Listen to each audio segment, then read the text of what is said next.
Ajateltiin tänään suuria suomalaistoiveita. 11-henkisen kisajoukkueen ennakkoon kovimmat menestyspaineet kantoi Ismo Lappi. Hän vastasi niihin maailmanennätyskiloin.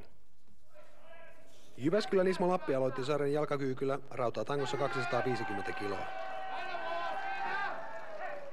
Penkistä mies punertaa 167,5 kiloa ja mitalitoiveet elävät ennen sarjan päättävää maastanostoa. Ensin nousee 320 ja nyt tangossa on maailmanennätyspaino 340 kiloa. Lappi kirjaa nimensä ennätysrekisteriin erittäin varmalla nostolla. Yhteistuloksen pronssimitali vaatii kuitenkin vielä 17 kilon lisäyksen ja Lapin vyö kiritään todella tiukkaan.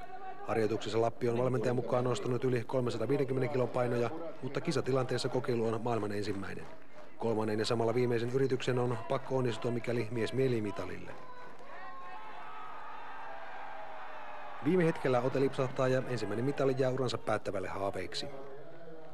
En nämä mitään suurta ole sillä tavalla voittanut, mutta niin kuin mä sanoin, niin se vaatii sitten niin hirveitä uhrauksia tästä eteenpäin, jos mä meinaan jatkaa ja saavuttaa niitä voittoja, että kyllä tämä riittää mulle.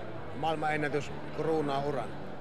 No, ennätykset on kivoja, mutta kyllä ne mitalitkin olisi lämmittänyt.